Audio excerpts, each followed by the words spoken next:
মাদারীপুরের মাটিতে ইসলামী আন্দোলন জামাত ইসলামের দুর্বৃত্ত গাড়িতে পরিণত করো,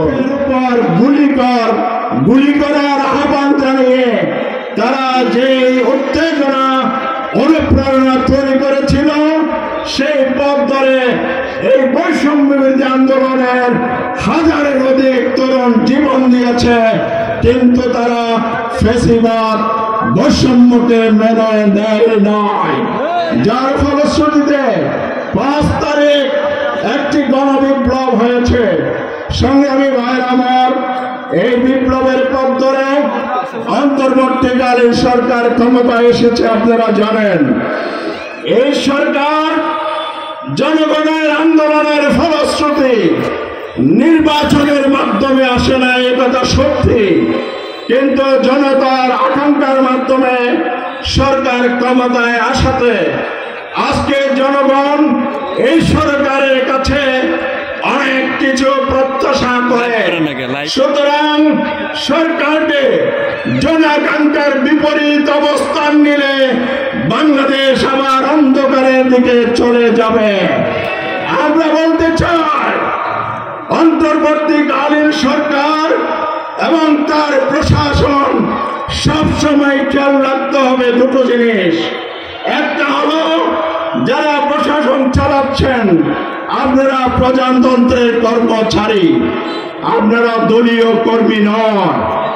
দ্বিতীয় হচ্ছে এই সরকার কোন রাজনৈতিক দলের নয়, কোন রাজনৈতিক দলের স্বার্থ সিদ্ধির জন্য চেয়ারে বসে যদি ছড়ে ঘোরাতে চান তাহলে আপনারা ভুল করবেন, বোকার স্বর্গে বসবাস করছেন। সুতরাং এই আন্দোলন বিপ্লব সংগ্রামের পিছনে আমাদের কর্মী নেতা, বাংলাদেশের জনগণ, সর্বশ্রেণীর মানুষের রক্ত এবং ঘাম আছে। সেই জন্য হিসাব করে চলতে হবে। আইনের বাইরে দলীয় এজেন্ডা নিয়ে যদি কেউ কাজ করেন জনগণ আপনাদেরকে ক্ষমা করবে না। প্রশাসনের চেয়ারে বসে ফেসিবাদ বৈষম্য করবেন, আমরা নিশ্চুপ থাকবে না। হাজার হাজার জনগণ আসে নাই, আমাদের কর্মীরা আজকে হাজির হয়েছে। যদি জনতাকে ডাক দেওয়া হয় তাহলে জনগণের বৈষম্য মুক্ত মাদারীপুর গড়ার জন্য অঙ্গীকার করতে হবে। আমার বন্ধুরা, আমার কথা আমি শেষ করতে চাই। বাংলাদেশ একটি নতুন স্বপ্ন নিয়ে এগোচ্ছে। সেই স্বপ্ন হচ্ছে নতুন বাংলাদেশ গড়ার স্বপ্ন। সেই স্বপ্ন হচ্ছে সমৃদ্ধ বাংলাদেশ গড়ার স্বপ্ন। সেই স্বপ্ন হচ্ছে গণতান্ত্রিক বাংলাদেশ গড়ার স্বপ্ন। সেই স্বপ্ন হচ্ছে ছাত্র জনতার মিছিলে 5ই আগস্টের স্লোগান, জুলাইয়ের স্লোগান, রক্তাক্ত রাজপথের slogan, we want justice, we want justice. আমরা ন্যায় বিচার চাই। বাংলাদেশে কি ন্যায় বিচার কায়েম হয়েছে? বাংলাদেশ কি বৈষম্য মুক্ত হয়েছে? লোকতারা চাঁদাবাজি বন্ধ হয়েছে? দখলদারিত্ব কি বন্ধ হয়েছে?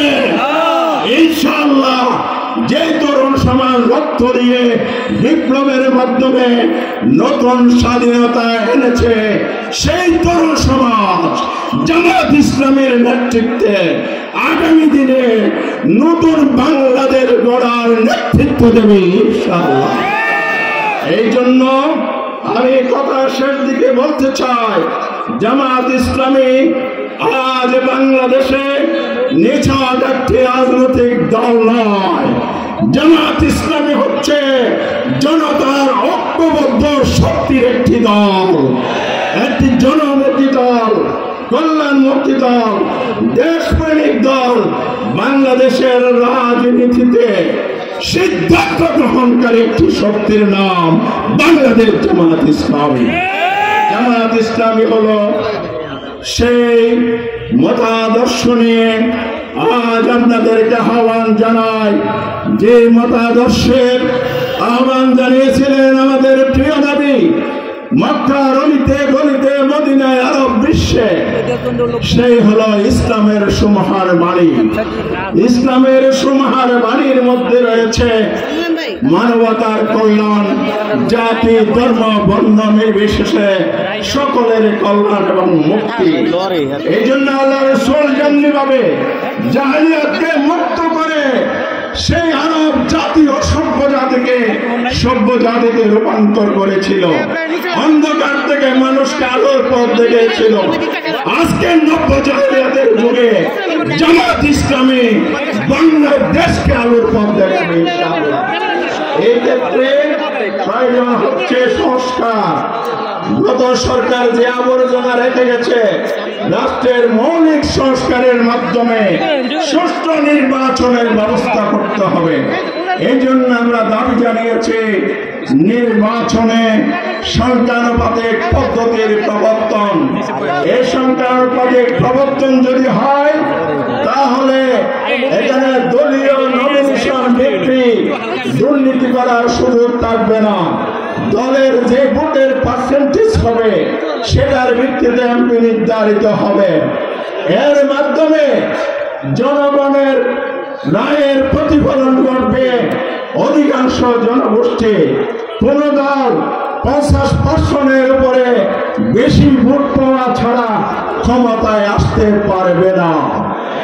এই আনুপাতিক হার যদি প্রতিষ্ঠিত হয়, তাহলে দেশের জনগণ একটি গণতান্ত্রিক সরকার পাবে। সত্যিকার অর্থে গণতান্ত্রিক ব্যবস্থার বিকাশ ঘটবে। ফ্যাসিবাদ চিরমূলে নির্মূল হবে চিরতরে। আর এখানে আনুপাতিক হারে যদি নির্বাচন হয়, তাহলে দলের পক্ষ থেকে দক্ষ যোগ্য লোকদেরকে এমপি নির্বাচিত করা হলে একটি মানসম্পন্ন সমৃদ্ধ দক্ষ লোকের পার্লামেন্ট হবে, যেটা দেশের জন্য কল্যাণকর হবে, দেশ এগিয়ে যাবে। তাই আসুন আমরা আজকে সেই পদ্ধতি প্রবর্তনের দাবি জানাচ্ছি সরকারের কাছে। আরো প্রয়োজনীয় সরকার সংস্কার করে সুষ্ঠু নির্বাচনের ব্যবস্থা করছে দাবি জানাচ্ছি। অনেকেই বলে সংস্কার নয় নির্বাচন।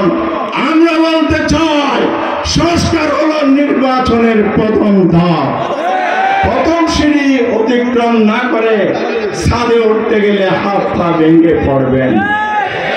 জামাতের এই বক্তব্য আগে জাতি স্বাগত জানাচ্ছে।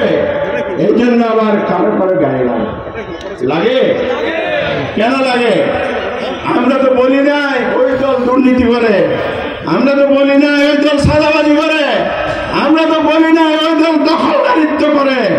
আমরা বলেছি বাংলাদেশের জনগণ চাঁদাবাজি দখলদারিত্ব দুর্নীতি দেখতে চায় না। তাহলে আপনার গায়ে লাগে কেন? প্রবাদ আছে, ঠাকুর গেরে কেড়ে আমি কলা খাই না। তিনি চুপে চুপে কলা খান, দেখে ফেললে ডাক দিলে বলেছে না না না ঠাকুর গেরে কেড়ে আমি কলা খাই না। আবার সংস্কার চায়, কিন্তু নির্বাচনে দ্রুত দিয়ে ক্ষমতা দখল করতে চায়। তার মানে বিচার মানে তাগাছানা।